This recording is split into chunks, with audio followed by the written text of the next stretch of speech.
E a gente vê hoje que existem pessoas que elas estudaram, elas tiveram o seu lugar ao sol, mas o que dá sustentabilidade é a fé, porque estamos vivendo numa época de adoecimento da alma, em que muitas pessoas estão sendo afastadas das suas atividades profissionais por conta da falta de capacidade de lidar com traumas, lidar com as suas sombras, lidar com os seus dissabores, com as decepções que tiveram, estão amargando experiências as mais diversas dentro do âmbito da doença emocional, da falta de saúde mental, gente com borderline, gente com depressão, com crise de ansiedade ou transtorno de ansiedade, gente que está padecendo muito. Então, há de se apegar à fé, não desmerecendo o tratamento medicamentoso, a terapia, que são importantes, são ferramentais que Deus deixou aí, passando pelo crivo dos profissionais, psiquiatras, psicoterapeutas, psicólogos, e que são úteis, relevantes o trabalho dessa gente. Mas a fé é imprescindível para poder sobreviver neste mundo decadente e doente. Eu conheço pessoas que não suportam ouvir falar sobre igreja, sobre pastor, não sobre Deus, até crê em Deus, mas quando cai para essa parte religiosa, não quer saber, né? Exato. Mas eu não consigo ver, que assim, sempre tem aquelas pessoas ruins do meio, né, pastor? Como tem médicos ruins, né? Como tem diversos setores aí, pessoas que não são boas para estar dentro daquela área, né? Mas a igreja, quando a pessoa está doente, né, o último lugar que ela vai procurar, ou o primeiro que seja, é a igreja, né, pastor? Exato. E ela tem mudança de vida quando ela busca. Verdade. Eu costumo dizer que gente má há em todo lugar. Existem os bons representantes, os maus representantes. Estão na Polícia Civil, na Polícia Militar, na Polícia Federal, na Guarda Municipal de cada município, de cada cidade, está na Prefeitura, no governo, está na igreja, inclusive, está no campo da medicina, no campo da psiquiatria, da psicologia, da sociologia. Então, a gente não pode generalizar, porque existem pessoas boas também. E, infelizmente, a gente percebe que existem classes que estão em total descrédito. E a maioria começa com P, né? Políticos, policiais, padres, pastores, e eu vou parar por aqui.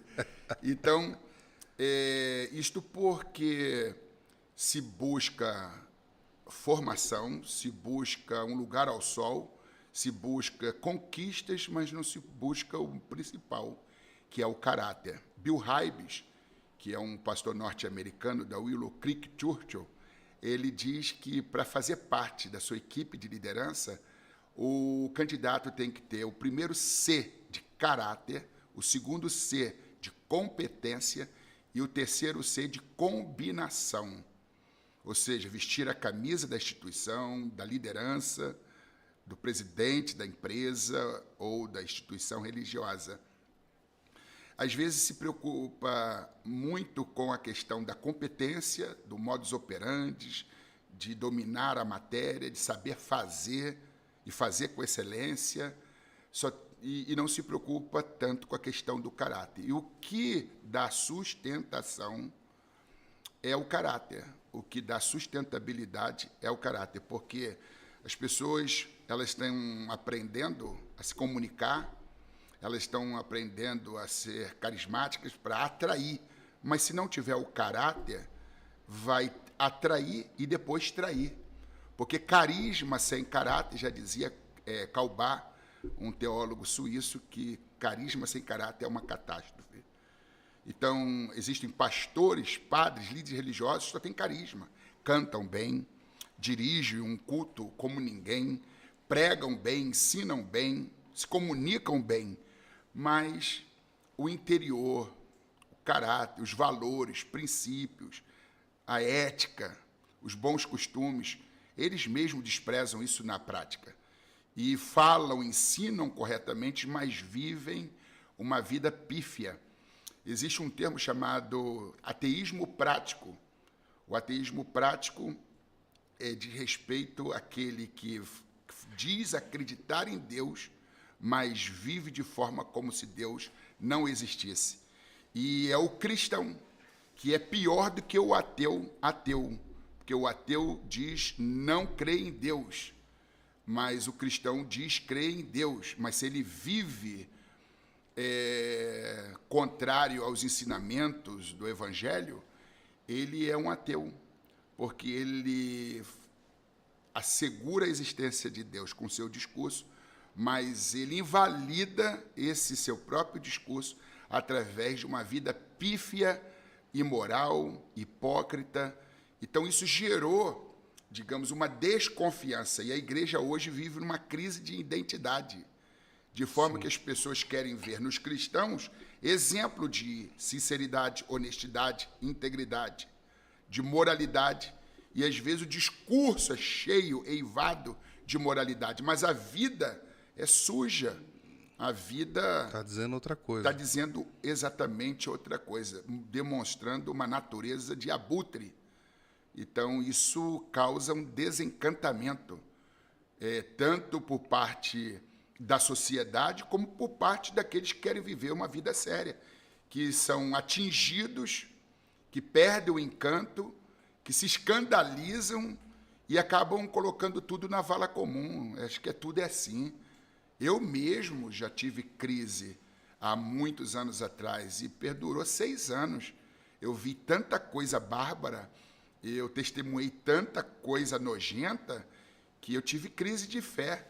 Eu vivi a experiência de Asaf, no Salmo 73, em que ele diz que meus pés quase se resvalaram, pouco me faltou para que se desviassem meus passos, porque ele viu a prosperidade dos ímpios e viu os justos vivenciando experiências as mais humilhantes, as mais escasseadas.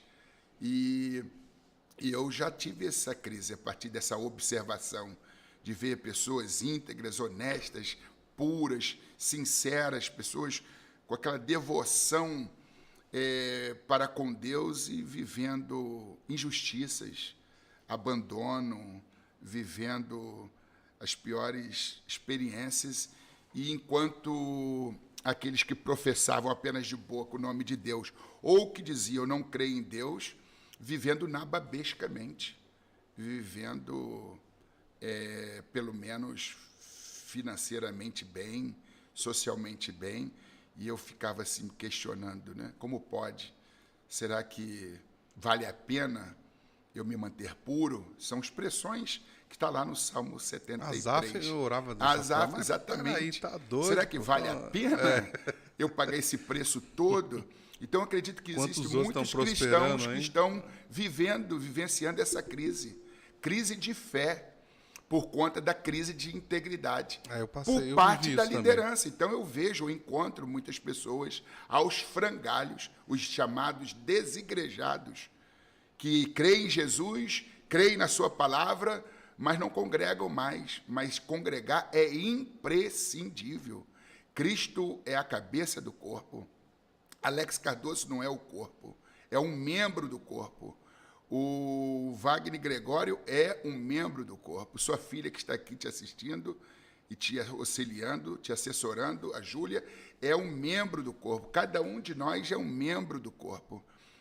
E se a gente dissociar um membro do corpo, ele apodrece. Então, você que está aí, desiludido, decepcionado com os homens, com os péssimos exemplos, olhe para Jesus e olhe para aqueles que estão dentro da igreja, mas que estão vivendo em temor e santo tremor. Porque existe gente íntegra fora e dentro da igreja. Os cristãos não têm o monopólio das virtudes. Existem pessoas que estão dentro da igreja e se comportam como se estivessem fora, e existem pessoas que estão fora que se comportam como como se estivessem dentro da igreja.